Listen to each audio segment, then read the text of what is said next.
Tama ba ang presidente ang mag-report ng kanyang medical condition?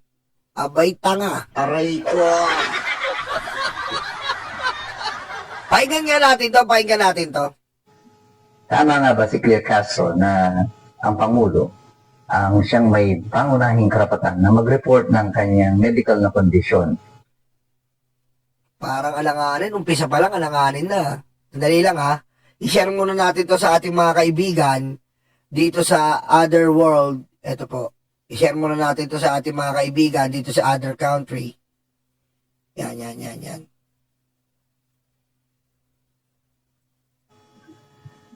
Tama nga ba si Claire Castro na ang Pangulo ang siyang may pangunahing karapatan na mag-report ng kanyang medical na kondisyon? Dahil sabi niya, katawan naman daw niya ito. Pag-usapan natin yan. Ngayong hapon na ito po muli si Atty. Michael Carario. Kamakailan lamang ay napanood natin itong naging viral video nito ng tanungan sa Malacanang, during the Malacanang press corps briefing. Na kung saan isa sa mga reporters ang nagtatanong kay Claire Castro kung hindi ba sila maglalabas ng medical bulletin about the condition of the president. At sinabi niya na sila naman daw yung nagpapalabas ng medical bulletin, pero sabi nung reporter, mas maganda kung doktor. At sabi naman ni Kat, Mami Irene, Daddy Armin, Mami Shelo, Daddy Nestor, thank you po. so mas mainam na daw, mas mainam pa yung presidente mismo ang nagbibigay dahil katawan naman daw niya po yun yung apektado rito. Tama po ba siya? Well, ang nangyari lang kay Claire Castro ay ipinakita niya either yung kawalan niya ng kaalaman tungkol sa requirements ng konstitusyon o di kaya ay tahasan niyang nililigaw ang sambayan ng Pilipino ukol sa actual na medical na kondisyon ng Pangulo. Ay, tanga ka pala eh. Natatanda mo ba nung si Digong sinasabi, tumutulo na laway, nauulol na? Ano sabi ni Roque? Okay lang ang Pangulo, okay lang ang Pangulo. Aray ko. Diba, tama naman si Yusik Claire eh. Anong gusto mo? Sino magsasabi ng ano niya? May medical records sa nga ng St. Luke's, dinuga pa. Aray ko. Oh, ang bobo pala nito, may pa ano-ano ka pa. Pangulo. Bakit natin sinabi yan? It's because doon po sa Article 7, Section 12, on the Executive Department, binibigyan doon ng responsibilidad ang Malacanang o ang Executive Department na ipaalam sa Kongreso at sa publiko ang aktual na medical na kondisyon ng Pangulo. At pag sinabi mo aktual na medical na kondisyon, hindi mo pinag-uusapan yan yung pakiramdam. Masakit ba mo yung leeg o ikaw ba? Ay, bobo to. Diverticulani nga eh. Di ba? Diverticulosis. Sinabi na diverticulosis. Ano ba inaina na ingeto? Aray ko. Ano ba inainain mo, sir? Sir Mike? Ano ba inainain mo? Sinabi na nga diverticulosis. Ano ba gusto mo malaman? Okay yung kuyukot ni BBM.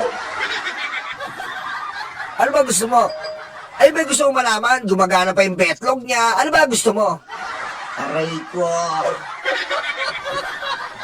Diba? Sinabi na nga diverticulosis. Diba? Tinapat niya yung tao. Siyempre kung iba-iba yon, hindi niya sasabihin yon. Dahil mag-aalala yung iba. Diba? Mag-aalala yung iba. Putik, sasabihin lang, okay naman ang Pangulo. Sasabihin ng iba. Sinabi niya mismo, diverticulosis. May ano sa bituka, parang kulane or parang tigyawat. Ano ba gusto mo? Okay naman siya. The degree is 23 degrees. The system body is really functioning well. Gusto mo ba yun? Di anong oras matatapos si Yusik Claire sa kanyang media press con? Aabot tayo ng 5 oras. Aray ko. Diba? The weather condition of the president is normal. The eyesight is focusing in the north. and the right side is focusing in the west. Gusto yata nito ganun eh. Blood pressure is boiling up to the point. Aray ko. Gusto mo ganun? Ha? Gusto yata nito ganun eh. Di ba? Gusto yata nito ganun. Gusto yung isa-isahin. Media press con yun. And then, ang sabi ni Jose Claire Castro, ibibigay naman niya yung mga dokumento na inunahan ng mga DDS Pineke. Later, sabi niya, diverticulitis. In short, pimple sa bituka. Diba? May pimple sa bituka ang Pangulo. Kaya umiinom siya ng Eskinol. Pagayin sa BBM. Closer.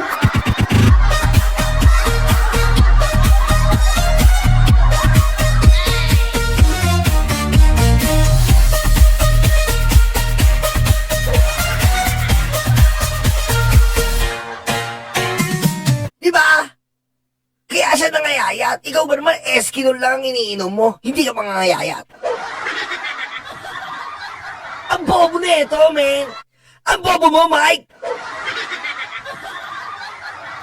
Ay nadudumi o hindi ka madumi. Hindi po ganun yun. Oh, Ang requirement po doon is for us to declare and truthfully kung ano yung aktual na medical na kondisyon. At tama po yung reporter, doktor lamang po ang makakagawa niyan. Kagaya po sa Amerika, na kung saan ipinatan yung ating constitution. Kapag po may sakit ang Pangulo, required po sila that they update the public with the regular medical bulletin. At doon sa section 11 of ano bang pinuputok ng butsi nito? Sinabi na nga diverticulitis eh. Ano ba gusto mo? Ano ba pinuputok ng butsi mo? Ano ba gusto mo malaman? Masyado ka naman chismoso. Nakakagalaw yung Pangulo. Nakapagtrabaho na nga eh. Ano gusto mo? Tama na ba si Jose Claire eh? Siya mismo magsasabi kung ano siya, patay ba siya o buhay. Pag patay na, hindi na makapag-reply. Tanga. Aray ko. Bobo. Putik na. Bobo. Sinabi nga ni Jose Claire, tama naman eh. Oh, kaya nasabi ng reporter yon kasi nga may kumakalat na St. Luke's medical record. Oh, kaya sinasabi ng reporter yon, yung doktor lang po makapagsabi na, sinasabi nga ni Jose Claire, okay na ang Pangulo. Oh, okay na ang Pangulo. Ngayon, if ever curious pa rin ang MPC, media, Malacanang Press, Malacanang Press, pwede nila mismo kuhanin ng records na legit kay Jose Claire. Pero regarding dito, syempre hindi na pwedeng i-detalye pa rin Jose Claire. Blood pressure, 20%. Diba? Blood pressure, 20%. Sugar, 32%. Aray ko. Gusto niya yata ganun eh. Sugar, 32%. Heartbeat, 18%. For a total of 100%.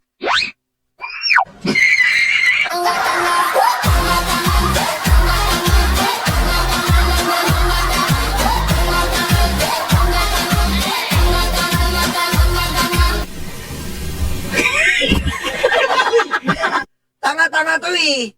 Mami Chris Rose, di ba? Di ba? Tanga-tanga, hindi ni-example ko lang. Gusto niya accurate. Anong oras kayo matatapos nun? Hemoglobin, normal.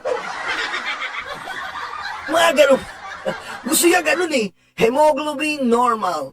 Chlorophyll, abnormal. Photosynthesis, mild.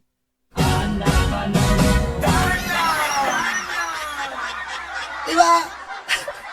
Sira ulo pala to eh. Hindi ganon. Ha?